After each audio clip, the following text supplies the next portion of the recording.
എല്ലാവരും സുഖമായിട്ടിരിക്കുന്നു എന്ന് വിചാരിക്കുന്നു. അപ്പൊ നമ്മളുടെ ഇന്നത്തെ ക്ലാസ്സിനൊക്കെ വേണ്ടിയിട്ട് ഇങ്ങനെ വെയിറ്റ് ചെയ്തിരിക്കുകയാണെന്നറിയാം.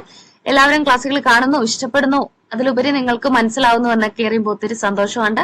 പുതിയ ലാപ്ടോപ്പുകൾ വാങ്ങുന്നു, ക്ലാസ് കാണാന് പഠിക്കാൻ വേണ്ടി വാങ്ങുന്നു എന്നൊക്കെ അറിയുമ്പോൾ ഒത്തിരി സന്തോഷമുണ്ട്. ഒരുപാട് പേരാണ് ഡെയിലി പേഴ്സണലായിട്ടും ഒക്കെ മെസ്സേജ് അയക്കുന്നത്. കാരണം ഇപ്പൊ നമ്മുടെ ക്ലാസിന്റെ എൻക്വയറി കാരണം നമ്പർ കൂടെ ഡിസ്പ്ലേ ചെയ്യുന്നുണ്ട് നമ്മുടെ ചാനലില്.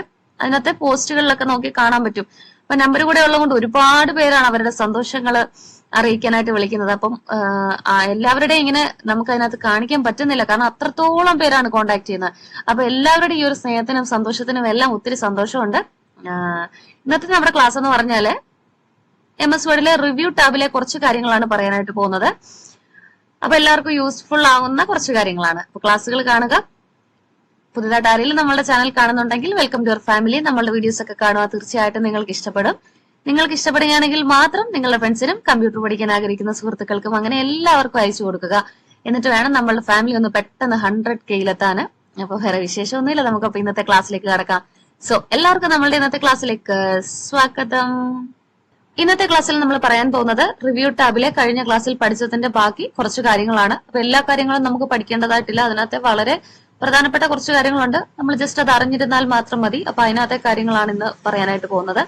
അപ്പൊ ഇന്ന് നമ്മൾ പറയാൻ പോകുന്നത് റിവ്യൂ ടാബിലെ ട്രാക്ക് ചേഞ്ചസ് എന്ന് പറയുന്ന ഒരു ഓപ്ഷൻ നമുക്ക് കാണാനായിട്ട് സാധിക്കും. അതായത് റിവ്യൂ ടാബ് ഓപ്പൺ ചെയ്ത് കഴിയുമ്പോൾ നമുക്ക് ഇവിടെ കമ്പയർ എന്ന് പറയുന്ന ഒരു ഗ്രൂപ്പില് ട്രാക്ക് ചേഞ്ചസ് എന്ന് പറയുന്ന ഒരു ഓപ്ഷൻ ഇവിടെ കാണാനായിട്ട് സാധിക്കും. അപ്പൊ ഈ ട്രാക്ക് ചേഞ്ചസ് എന്ന് പറഞ്ഞാല് എന്താണെന്ന് നോക്കാം. അതായത് ചേഞ്ചസ് ട്രാക്ക് ചെയ്യുവാണ് സിമ്പിൾ ആയിട്ട് പറയുകയാണെങ്കിൽ. അതായത് നമ്മൾ ഒരു ആർട്ടിക്കിൾ തയ്യാറാക്കി, അതിനുശേഷം നമ്മൾ എന്ത് ചെയ്തു, പ്രൂഫ് റീഡിങ്ങിന് വേണ്ടിയിട്ട് അത് നമ്മളുടെ ഒരു ഫ്രണ്ടിന് അയച്ചു കൊടുത്തെന്ന് വിചാരിക്കുക. എന്നിട്ട് കുറച്ച് ദിവസത്തിന് ശേഷം അതിനെ നമുക്ക് കുറച്ചധികം മാറ്റങ്ങളോട് കൂടി നമ്മുടെ കയ്യിലേക്ക് കിട്ടി. അതായത് കുറച്ച് കാര്യങ്ങൾ അതിനകത്ത് കൂട്ടിച്ചേർത്തു, അല്ലെങ്കിൽ അതിന്റെ ഫോണ്ട് സൈസ് അതിനെ ബോൾഡ് ആക്കി, ഇറ്റാലിക്സ് ആക്കി, അണ്ടർലൈൻ ആക്കി, ഇനി അതിനകത്തെ കുറച്ച് കാര്യങ്ങൾ എടുത്ത് കളഞ്ഞു. അപ്പൊ അങ്ങനെ കുറച്ച് കാര്യങ്ങളൊക്കെ അതിനകത്ത് മാറ്റം വരുത്തി. പക്ഷെ ഡോക്യുമെന്റ് നമ്മളുടെ കിട്ടിക്കഴിഞ്ഞപ്പോൾ നമുക്കറിയത്തില്ല ഇതിനകത്ത് എന്തൊക്കെ കാര്യങ്ങൾ ചേഞ്ചസ് വരുത്തിയിട്ടുണ്ടെന്ന്. അപ്പൊ അങ്ങനെ നമ്മുടെ ഡോക്യുമെന്റിൽ എന്തൊക്കെ ചേഞ്ചസ് വരുത്തിയിട്ടുണ്ടെന്ന് നമുക്ക് സിമ്പിൾ ആയിട്ട് ട്രാക്ക് ചെയ്യാൻ പറ്റും. അപ്പൊ അങ്ങനെ ട്രാക്ക് ചെയ്യാൻ വേണ്ടിയിട്ടാണ് നമ്മൾ റിവ്യൂ ടാബിലെ ഈ ട്രാക്കിംഗ് എന്ന് പറയുന്ന ഈ ഒരു ഓപ്ഷൻ ഉപയോഗിക്കുന്നത്. ഇനിയിപ്പോ അതെങ്ങനെ നമുക്ക് ചെയ്യുന്നതെന്ന് നോക്കാം.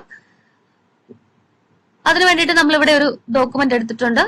ഇനി നമ്മൾ ചെയ്യേണ്ട കാര്യം, ഡോക്യുമെന്റ് ഓൾറെഡി വന്നിട്ടുണ്ട്. ഇനി റിവ്യൂ ടാബ് ഓപ്പൺ ചെയ്യുക. അതിലെ ട്രാക്കിംഗ് എന്ന് പറയുന്ന ഓപ്ഷൻ നമുക്ക് കമ്പയർ എന്ന് പറയുന്ന ഗ്രൂപ്പിൽ കാണാൻ പറ്റും. അതായത് ഏറ്റവും അവസാനത്തോട്ട് പോകുമ്പോഴാണ് കാണാൻ പറ്റുന്നത്.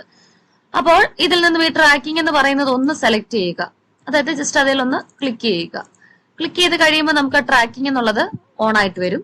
ഇനി നമ്മൾ ജസ്റ്റ് ഇപ്പൊ ഈ ഒരു ഡോക്യുമെന്റിൽ ഒന്നുമില്ല, അപ്പൊ ഞാൻ ജസ്റ്റ് അത് ചെയ്ത് കാണിക്കുവാണ്. നമ്മൾ ട്രാക്കിംഗ് ഓൺ ചെയ്തു. ഇനി ഈ ഒരു ഡോക്യുമെന്റിനകത്ത് ഞാൻ കുറച്ച് കാര്യങ്ങൾ മാറ്റം വരുത്താൻ പോവാണ്. ആദ്യത്തെ ലൈനെ ഒന്ന് സെലക്ട് ചെയ്തു, എന്നിട്ട് അത് ഞാൻ ബോൾഡ് ഇറ്റാലിക്സും കൊടുത്തു. അടുത്ത 3 ലൈൻ സെലക്ട് ചെയ്തു, അതിനും ഞാൻ എന്തെങ്കിലുമൊക്കെ ഒരു മാറ്റങ്ങളൊന്ന് കൊടുക്കുകയാണ്. അപ്പൊ നമ്മളിങ്ങനെ കുറച്ച് കാര്യങ്ങളൊക്കെ ഇതിനകത്ത് മാറ്റം വരുത്തിയിട്ടുണ്ട്. അപ്പൊ നമ്മൾ ഈ വരുത്തിയിരിക്കുന്ന മാറ്റങ്ങള് നമുക്ക് സിമ്പിൾ ആയിട്ട് അറിയാനായിട്ട് സാധിക്കുന്നുണ്ട്. അതായത് ഇവിടെ നോക്കിക്കഴിഞ്ഞാല് നമ്മൾ ചേഞ്ചസ് വരുത്തിയതിന്റെ സൈഡില് ഒരു റെഡ് ലൈനില് വര നമുക്ക് കാണാം, മാർജിനില്. അതായത് ഫസ്റ്റ് ലൈനിന്റെ സൈഡില് ഒരൊറ്റ ലൈനേ ഉള്ളൂ നമ്മൾ മാറ്റം വരുത്തിയത്, അതുകൊണ്ടാണ് ഇവിടെ ചെറിയൊരു വര. ഇവിടെ നമ്മൾ താഴോട്ടുള്ള 4 ലൈനിലും ചേഞ്ചസ് വരുത്തി, അതുകൊണ്ടാണ് ഇവിടെ ഇത്രയും വലിയ വര. ഇവിടെ നമ്മൾ ഈ ഇത്രയും സ്പേസ് കളഞ്ഞിട്ടാണ് ഞാൻ താഴോട്ട് വന്ന് എഴുതിയത്. അപ്പൊ അത്രയും ലൈനായിട്ട് കണക്ക് കൂട്ടിയിട്ട് ഇവിടെ ഇങ്ങനെ ആ ഒരു ലൈൻ നമുക്ക് കാണിച്ചു തന്നിരിക്കുന്നത്. ഇനി നമുക്ക് റിവ്യൂ ടാബിൽ നിന്നും ഇവിടെ അതിന്റെ തൊട്ടിപ്പുറത്ത് മാർക്കപ്പില് ഇവിടെ കിടക്കുന്ന ഓപ്ഷൻ സിമ്പിൾ മാർക്കപ്പ് എന്നാണ്. സിമ്പിൾ മാർക്കപ്പിലാണ് നമുക്ക് ഈ സൈഡിൽ ഇങ്ങനെ സിമ്പിൾ ആയിട്ട് വെർട്ടിക്കൽ വരകളോട് കൂടി ചേഞ്ചസ് കാണാൻ സാധിക്കുന്നത്. ഇനി ഇതിൽ ക്ലിക്ക് ചെയ്തിട്ട് ഓൾ മാർക്കപ്പ് കൊടുക്കുവാണെങ്കിൽ നമുക്ക് നമ്മൾ വരുത്തിയിട്ടുള്ള ചേഞ്ചസ് എല്ലാം നമുക്കിവിടെ സൈഡിൽ ഇങ്ങനെ ഒരു മാർക്കപ്പായിട്ട് കമന്റ് ആയിട്ട് എഴുതി വെച്ചിട്ടുണ്ട്, നമ്മൾ എന്തൊക്കെ ചേഞ്ചസ് വരുത്തിയെന്ന്. ഒന്നാമത്തെ ലൈനിൽ ഞാൻ വരുത്തിയത് ഫോണ്ടിനെ ബോൾഡും ഇറ്റാലിക്സും ആക്കി. അതുപോലെ ഇവിടെ നമ്മൾ വരുത്തിയതിനെ കാണിച്ചിട്ടുണ്ട്, അണ്ടർലൈനും ഇറ്റാലിക്സും ആക്കി. അപ്പൊ ഈ സൈഡിലത്തെ വര റെഡ് കളറിൽ കണ്ടത് അതിന്റെ കളർ മാറിയിട്ട് ഒരു വൈറ്റ് പോലെ വന്നിട്ടുണ്ട്. അപ്പൊ അതാണ് ഈ ഒരു ഓൾ മാർക്കപ്പ് എന്ന് പറയുന്നത്. സിമ്പിൾ മാർക്കപ്പ് എന്ന് പറഞ്ഞാൽ സൈഡിൽ മാർജിനിൽ റെഡ് വരകളോട് കൂടി കാണാം. ഓൾ മാർക്കപ്സ് എന്ന് പറഞ്ഞാല് ആ വര റെഡ് വര മാറിയിട്ട് അത് ഇച്ചിരി ഒരു ലൈറ്റ് കളറായിട്ട് വരും. സൈഡിൽ നമുക്ക് റൈറ്റ് ചെയ്ത് കാണിക്കും നമ്മൾ എന്തൊക്കെ ചേഞ്ചസ് വരുത്തിയെന്ന്. നോ മാർക്കപ്പ് എന്ന് പറഞ്ഞു കഴിഞ്ഞാല് നമ്മുടെ ആ മാർക്കപ്പ് കാണിക്കത്തില്ല, ലൈനും കാണിക്കത്തില്ല, കമന്റ്സും കാണിക്കത്തില്ല. ഇനിയും ഒറിജിനൽ ചൂസ് ചെയ്ത് കഴിഞ്ഞാൽ ഈ ചേഞ്ചസ് എല്ലാം മാറ്റി നമ്മളുടെ ഡോക്യുമെന്റ് ഒറിജിനലി എങ്ങനെയാണോ ഇരുന്നത് നമുക്ക് അതുപോലെ കാണാനായിട്ട് സാധിക്കും. അപ്പൊ ഇതാണ് ഒറിജിനൽ എന്ന് പറയുന്നത്. അപ്പൊ നമുക്ക് ഈ ഒരു ട്രാക്ക് ചേഞ്ചസിന്റെ ഗ്രൂപ്പിൽ തന്നെ തൊട്ടടുത്ത ഓപ്ഷനാണ് അക്സെപ്റ്റ്. അതായത് നമ്മൾ വരുത്തിയിരിക്കുന്ന ചേഞ്ചസ് എല്ലാം നമ്മൾ അക്സെപ്റ്റ് ചെയ്യുവാണ് എന്നുള്ള ഒരു ഓപ്ഷനാണ് നമുക്ക് ഈ കാണുന്ന അക്സെപ്റ്റ്. അപ്പൊ ഞാൻ ആദ്യം ചേഞ്ചസ് വരുത്തിയത് ഈ ഒരു ലൈനിലായിരുന്നു. ജസ്റ്റ് അതിനെ ഒന്ന് സെലക്ട് ചെയ്തു. എന്നിട്ട് റിവ്യൂ ടാബിലെ അക്സെപ്റ്റ് എന്നുള്ളത് ക്ലിക്ക് ചെയ്തപ്പോൾ അതിനകത്ത് താഴോട്ട് 4 ഓപ്ഷൻ കാണാം. Accept and move to next എന്നുള്ളത് കൊടുത്താൽ നമ്മൾ ഈ ആദ്യം സെലക്ട് ചെയ്തതിനെ അക്സെപ്റ്റ് ചെയ്തു. ആ ചേഞ്ചസ് നമ്മൾ അക്സെപ്റ്റ് ചെയ്തിട്ട് അടുത്തതിലോട്ട് പോവാണ്. അപ്പൊ അത് അക്സെപ്റ്റ് ചെയ്തിട്ട് രണ്ടാമത്തെ ലൈനിലോട്ട് വന്നിട്ടുണ്ട്. ഇനി അക്സെപ്റ്റ് ദിസ് ചേഞ്ച് എന്നുള്ളത് സെലക്ട് ചെയ്ത് കഴിഞ്ഞാല് ഇപ്പൊ ഞാൻ ജസ്റ്റ് ഇതിനെ മാത്രം ഒന്ന് സെലക്ട് ചെയ്തു. നമുക്ക് ആവശ്യമുള്ളത് മാത്രം സെലക്ട് ചെയ്തിട്ട് റിവ്യൂവിൽ നിന്നും അക്സെപ്റ്റിൽ നിന്നും അക്സെപ്റ്റ് ദിസ് ചേഞ്ച് കൊടുത്താൽ ആ ഒരു കാര്യം മാത്രമായിരിക്കും നമ്മൾ അക്സെപ്റ്റ് ചെയ്തത്.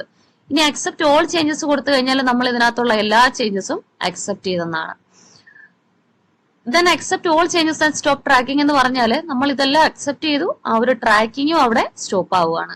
അതാണ് ഈ accept all changes and stop tracking എന്ന് പറയുന്നത്. ഇനി ഈ സെയിം കാര്യം തന്നെയാണ് റിജക്റ്റിൽ നമുക്ക് കാണാനായിട്ട് സാധിക്കുന്നത്. Reject and move to text. നമ്മൾ ആദ്യം സെലക്ട് ചെയ്ത കാര്യത്തിനെ ഈ റിജക്റ്റിൽ നിന്നും ഇത് കൊടുത്തു കഴിഞ്ഞാൽ ആ ഒരു കാര്യത്തിന് നമ്മൾ റിജക്ട് ചെയ്തു, നമ്മൾ ആ ചേഞ്ചസിനെ നമ്മൾ അക്സെപ്റ്റ് ചെയ്യുന്നില്ല. അതാണ് റിജക്റ്റില്. റിജക്ട് ഓൾ ചേഞ്ചസ് കൊടുത്താൽ എല്ലാ ചേഞ്ചസിനെയും നമ്മൾ റിജക്ട് ചെയ്യുന്നു. ഇനി reject all changes and stop tracking എന്ന് പറഞ്ഞാല് എല്ലാ ചേഞ്ചസും നമ്മൾ റിജക്ട് ചെയ്തു പ്ലസ് സ്റ്റോപ്പിംഗ് അതിന്റെ ട്രാക്കിങ്ങും സ്റ്റോപ്പ് ചെയ്യുന്നു. അതാണ് ഈ പറഞ്ഞിരിക്കുന്ന. ഇനിയിപ്പോ നമ്മൾ പറയാനായിട്ട് പോകുന്നത് റിവ്യൂ ടാബിലെ വളരെ പ്രധാനപ്പെട്ട ഒരു കാര്യമാണ് ട്രാക്ക് ചേഞ്ചസ് കഴിഞ്ഞ അടുത്ത ഗ്രൂപ്പ്, അതായത് പ്രൊട്ടക്ട് എന്ന് പറയുന്ന ഗ്രൂപ്പില് നമ്മുടെ ഡോക്യുമെന്റിനെ നമുക്ക് പ്രൊട്ടക്ട് ചെയ്ത് വെക്കാനുള്ള ഒരു ഓപ്ഷൻ ഉണ്ട്. ഇപ്പം വിൻഡോസ് 7ലും 10ലും ഒക്കെ ചിലപ്പോൾ ഈ ഒരു ഇതിന്റെ പേര് വ്യത്യാസം കാണാം. നമ്മുടെ സിസ്റ്റത്തിൽ വിൻഡോസ് 11ല് റെസ്ട്രിക്റ്റ് എഡിറ്റിംഗ് എന്നാണ്. ചിലപ്പോൾ അതിനകത്ത് പേര് വ്യത്യാസം ഉണ്ടായിരിക്കുക, പക്ഷെ കണ്ടന്റ് ഒന്ന് തന്നെയാണ്, സെയിം ആണ്, പേരിൽ ഒരു മാറ്റം ഉണ്ടെന്നേ ഉള്ളൂ. പ്രൊട്ടക്ട് എന്ന് പറയുന്ന ഗ്രൂപ്പ് നോക്കിയാൽ മതി. റെസ്ട്രിക്റ്റ് എഡിറ്റിംഗ്, അതായത് നമ്മുടെ ഡോക്യുമെന്റിൽ എഡിറ്റിംഗ് ചെയ്യാനുള്ള പെർമിഷൻ നമ്മൾ കൊടുക്കുന്നില്ല. അപ്പൊ ഈ റെസ്ട്രിക്റ്റ് എഡിറ്റിംഗ് എന്നുള്ളത് ഒന്ന് സെലക്ട് ചെയ്ത് കഴിയുമ്പോൾ ഇതിനകത്ത് 3 ഓപ്ഷൻസ് കാണാം. ഫോർമാറ്റിംഗ് റെസ്ട്രിക്ഷൻ, അതായത് നമ്മുടെ ഡോക്യുമെന്റിൽ എന്തെങ്കിലും കാര്യം ബോൾഡ് ആക്കാനോ ഇറ്റാലിക്സ് ആക്കാനോ അണ്ടർലൈൻ ചെയ്യാനോ ഫോണ്ട് സൈസ് കൂട്ടാനോ അങ്ങനെയൊക്കെയുള്ള കാര്യങ്ങൾ നമ്മൾ അലൗ ചെയ്യുന്നില്ല. ഇത് നമ്മൾ ചൂസ് ചെയ്ത് കഴിഞ്ഞാൽ, അതായത് ജസ്റ്റ് ഇതിന്റെ സൈഡിൽ ഒരു ചെക്ക് ബോക്സ് ഉണ്ട്, അതിനകത്തൊന്ന് ക്ലിക്ക് ചെയ്ത് കഴിയുമ്പോൾ അവിടെ ഒരു ടിക്ക് മാർക്ക് വരും, അതായത് ഒരു ശരി പോലെ. ഇനി താഴോട്ട് നോക്കുവാണെങ്കിൽ എഡിറ്റിംഗ് റെസ്ട്രിക്ഷൻ, അവിടെയും നമ്മൾ ഒരു ടിക്ക് മാർക്ക് കൊടുക്കുക. അതായത് എഡിറ്റ് ചെയ്യാനുള്ള റെസ്ട്രിക്ഷൻ നമ്മൾ, അതായത് ചേഞ്ചസ് വരുത്താനുള്ള റെസ്ട്രിക്ഷൻ നമ്മൾ കൊടുക്കുന്നില്ല. അപ്പൊ അവിടെയും ഒരു ടിക്ക് മാർക്ക് കൊടുത്തു. ഇനി ഇവിടെ സ്റ്റാർട്ട് എൻഫോഴ്സ്മെന്റിന്റെ അവിടെ തൊട്ട് താഴെ യെസ് സ്റ്റാർട്ട് എൻഫോഴ്സ്മെന്റ് പ്രൊട്ടക്ഷൻ എന്ന് കാണാം. അത് ജസ്റ്റ് ഒന്ന് ക്ലിക്ക് ചെയ്യുക. ക്ലിക്ക് ചെയ്ത് കഴിയുമ്പോൾ നമുക്കിവിടെ എന്റർ എ ന്യൂ പാസ്വേഡ് എന്ന് കാണാം. അവിടോട്ട് നമുക്ക് ഇഷ്ടമുള്ളൊരു കാര്യം പാസ്വേഡ് ടൈപ്പ് ചെയ്ത് കൊടുക്കുക. എന്നിട്ട് താഴെ റീ എൻറ്റർ പാസ്വേഡ് എന്നുള്ളിടത്ത് ആ സെയിം പാസ്വേഡ് ഒന്നും കൂടെ ടൈപ്പ് ചെയ്ത് കൊടുക്കുക. എന്നിട്ട് ഓക്കെ ക്ലിക്ക് ചെയ്യുക. ഓക്കെ ക്ലിക്ക് ചെയ്ത് കഴിയുമ്പോൾ നമ്മുടെ ഈ ഒരു ഡോക്യുമെന്റിനെ നമ്മൾ പ്രൊട്ടക്ട് ചെയ്തിരിക്കുകയാണ്. ആർക്കും ഇതിനകത്ത് യാതൊരുവിധ എഡിറ്റിംഗും ചേഞ്ചസും ഒന്നും വരുത്താൻ പറ്റത്തില്ല. ജസ്റ്റ് ഒന്ന് നോക്കാം. ഞാനൊന്ന് സെലക്ട് ചെയ്തിട്ട് ഇതിനെ ഡിലീറ്റ് ചെയ്യുവാണ്, പക്ഷെ ഞാൻ കീ പ്രസ് ചെയ്യുന്നുണ്ട്, പക്ഷെ ഇതിനകത്തൊന്നും ചെയ്യാൻ പറ്റുന്നില്ല. പുതിയ കാര്യം നമുക്ക് ആഡ് ചെയ്യാൻ നോക്കാം, ആഡ് ചെയ്യാനും പറ്റുന്നില്ല. അപ്പൊ ഒരു കാര്യവും നമുക്ക് ചെയ്യാൻ ഇതിനകത്ത് പറ്റത്തില്ല. നമ്മൾ ഇതിനകത്തുള്ള കാര്യങ്ങളെല്ലാം റെസ്ട്രിക്ട് ചെയ്തിട്ടേക്കുവാണ്. അപ്പൊ അതായത് നമ്മളൊരു വർക്ക് ചെയ്തുകൊണ്ടിരിക്കുവാണ്, പെട്ടെന്ന് നമുക്ക് എന്തെങ്കിലും ആവശ്യത്തിന് എഴുന്നേറ്റ് പോകണമെങ്കിൽ നമുക്കതിനെ പാസ്വേഡ് ഇട്ട് ലോക്ക് ചെയ്ത് വെക്കാം. വേറെ ആരും വന്ന് അതിനകത്തൊന്നും ചെയ്യാതിരിക്കാൻ നമുക്കതിനെ പാസ്വേഡ് ഇട്ട് ലോക്ക് ചെയ്ത് വെക്കാം. ഇതാണ് നമ്മൾ ഇവിടെ ചെയ്തത്. ഇനി നമുക്ക് ഇതിന്റെ ഒരു റെസ്ട്രിക്ഷൻ മാറ്റണമെങ്കിൽ ഇതിന്റെ താഴെ തന്നെ കാണാം സ്റ്റോപ്പ് പ്രൊട്ടക്ഷൻ. അപ്പൊ ഈ സ്റ്റോപ്പ് പ്രൊട്ടക്ഷൻ എന്നുള്ളതിൽ ക്ലിക്ക് ചെയ്ത് കഴിഞ്ഞാല് പാസ്വേഡ് ചോദിക്കും. അപ്പൊ നമ്മൾ നേരത്തെ കൊടുത്ത പാസ്വേഡ് ഒന്ന് ടൈപ്പ് ചെയ്യുക, എന്റർ കീ പ്രസ് ചെയ്യുക. പ്രസ് ചെയ്ത് കഴിയുമ്പോൾ ആ ഒരു റെസ്ട്രിക്ഷൻ അവിടുന്ന് മാറിയിട്ടുണ്ട്. ഇനിയിപ്പോ ഞാൻ ഡിലീറ്റ് ചെയ്തപ്പോൾ നമുക്ക് കാണാൻ സാധിക്കുന്നുണ്ട് ആ കാര്യം അവിടുന്ന് ഡിലീറ്റ് ആയി പോയിട്ടുണ്ട്. അപ്പൊ ട്രാക്കിംഗ് ഓൺ ആയി കിടക്കുന്നതുകൊണ്ടാണ് ഇവിടെ റെഡ് ലൈനിൽ ഇത് കാണാനായിട്ട് സാധിക്കുന്നത്. നമ്മൾ അതിനെ ഡിലീറ്റ് ചെയ്തിട്ടുണ്ട്. അപ്പൊ ഇങ്ങനെയാണ് നമ്മുടെ ഡോക്യുമെന്റിനെ നമ്മൾ പ്രൊട്ടക്ട് ചെയ്യുന്നതും അതിനെ പ്രൊട്ടക്ഷൻ മാറ്റുന്നതും. സിമ്പിൾ ആണ്, പ്രയാസമൊന്നുമില്ല. ജസ്റ്റ് റിവ്യൂ എടുക്കുക, റെസ്ട്രിക്ട് എഡിറ്റിംഗ് എടുക്കുക. സൈഡിൽ 2 option, format restriction, edit restriction, എന്നിട്ട് സ്റ്റാർട്ട് എൻഫോഴ്സ്മെന്റ് എന്നുള്ളതിന്റെ തൊട്ട് താഴെ കിടക്കുന്ന യെസ് സ്റ്റാർട്ട് എൻഫോഴ്സിങ് പ്രൊട്ടക്ഷൻ എന്നുള്ളത് ക്ലിക്ക് ചെയ്യുക, പാസ്വേഡ് കൊടുക്കുക, ആ പാസ്വേഡ് ഒന്നുകൂടെ ടൈപ്പ് ചെയ്യുക, ഓക്കെ കൊടുക്കുക. എന്നിട്ട് നമ്മൾ ഇതിനെ പ്രൊട്ടക്ട് ചെയ്ത് വെച്ചു. ഇനി ഇത് മാറ്റണമെങ്കിൽ നമ്മൾ ഈ റെസ്ട്രിക്ട് എഡിറ്റ് എന്നുള്ള ഈ സൈഡിൽ കാണുന്ന ഓപ്ഷന്റെ ഏറ്റവും താഴെ സ്റ്റോപ്പ് പ്രൊട്ടക്ഷൻ എന്ന് കാണാം, അതേ ക്ലിക്ക് ചെയ്യുക. നമ്മൾ നേരത്തെ കൊടുത്ത പാസ്വേഡ് കൊടുക്കുമ്പോൾ അതിന്റെ പ്രൊട്ടക്ഷൻ അവിടുന്ന് മാറുന്നതായിരിക്കും. അപ്പൊ ഇങ്ങനെയാണ് നമ്മളുടെ ഡോക്യുമെന്റിനെ നമ്മൾ പ്രൊട്ടക്ട് ചെയ്ത് സൂക്ഷിച്ചു വെക്കുന്നത്. എല്ലാവരും ഇപ്പൊ നമ്മളുടെ ഇന്നത്തെ ക്ലാസ് കണ്ടു എന്ന് വിചാരിക്കുന്നു, എല്ലാവർക്കും ഇഷ്ടപ്പെട്ടെന്ന് വിചാരിക്കുന്നു. എല്ലാവരും പ്രയാസമാണെന്ന് പറയുന്ന ഒരു ടോപ്പിക്കാണ് നമ്മളുടെ ഈ ഒരു റിവ്യൂ ടാബിലെ കാര്യങ്ങളൊക്കെ. സിമ്പിൾ ആണ്, പ്രയാസമൊന്നുമില്ല എന്ന് ക്ലാസ് കണ്ടു കഴിഞ്ഞപ്പോൾ മനസ്സിലായല്ലോ. അപ്പൊ ജസ്റ്റ് ഒന്ന് ചെയ്ത് നോക്കുക. ചെയ്ത് നോക്കുമ്പോൾ തീർച്ചയായിട്ടും നിങ്ങൾക്ക് ചെയ്യാനായിട്ട് സാധിക്കും. ചെയ്ത് നോക്കിയിട്ട് നിങ്ങൾക്കത് ചെയ്യാൻ സാധിച്ചോ, നിങ്ങൾക്ക് എളുപ്പമായോ എന്ന് കൂടെ പറയുക. നാളെ അപ്പൊ നല്ലൊരു ക്ലാസ്സുമായിട്ട് വീണ്ടും കണ്ടുമുട്ടാം. എല്ലാവർക്കും നന്ദി. Tata, bye bye.